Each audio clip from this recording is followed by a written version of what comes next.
The morning sun cast long shadows. This was the Santa Gertrudis training range. Second Sergeant Anna Fuentes walked along the firing line carrying a metal bucket. The sound of her boots on the gravel was the only noise. The Chihuahua air was still. She crouched down, picked up brass casings one by one, and dropped them into her bucket. They clinked softly. Anna had been doing this job for 3 months now. She had taken shrapnel in her shoulder during her last deployment. The army decided she was no longer fit for combat, so now she was here.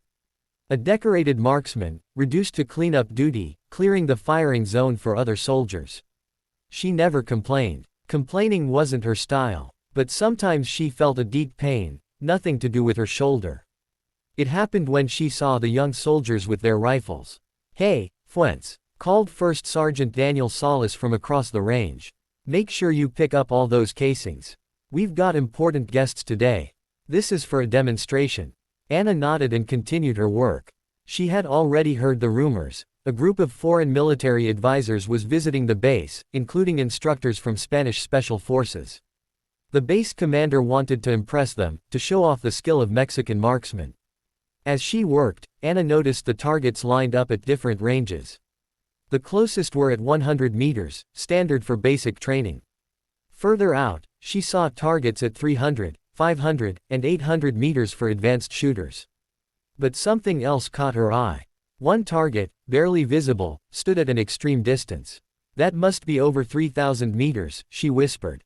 She had only heard of such shots being attempted in combat, and even then, they were rare. Her bucket grew heavy. Then she heard vehicles. A convoy of Humvees arrived at the range, leaving clouds of dust behind.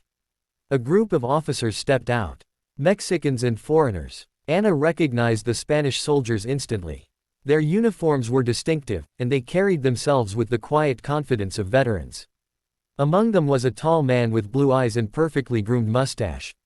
He wore the insignia of a commander, and the others treated him with deference. This was Commander Álvaro Ortega of MO, Spain's Special Operations Command.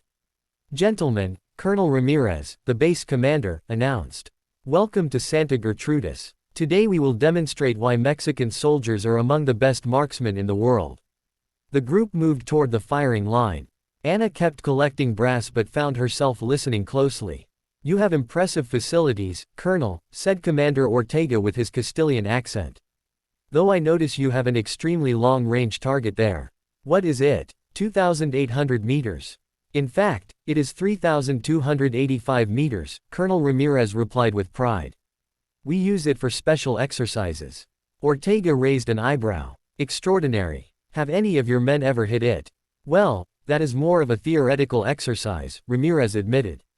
"I see." Ortega smiled faintly. "In special operations, we prefer practical demonstrations." Anna clenched her jaw. She knew that tone, subtle condescension, as if Mexican soldiers were less capable.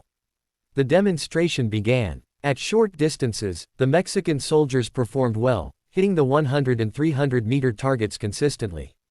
But Anna noticed Ortega barely paid attention. His eyes wandered toward the distant target. At 800 meters, results were mixed. At 1,000 meters and beyond, fewer rounds hit the target. "Respectable," Ortega commented, though his tone implied otherwise. But of course, in modern warfare, engagements occur at long range. The enemy has learned to stay away from our positions. Colonel Ramirez's face reddened slightly. "Perhaps you would like to demonstrate, Commander. I thought you'd never ask." Ortega stepped to the line. They handed him an M24 sniper rifle. He inspected it carefully, checked the scope, and tested the trigger. The range fell silent. First he aimed at the 100-meter target. A shot rang out. Through binoculars, a spotter called, "Center mass." Without hesitation, Ortega adjusted and fired at the 1,800-meter target. Another hit. "Impressive," murmured a Mexican officer.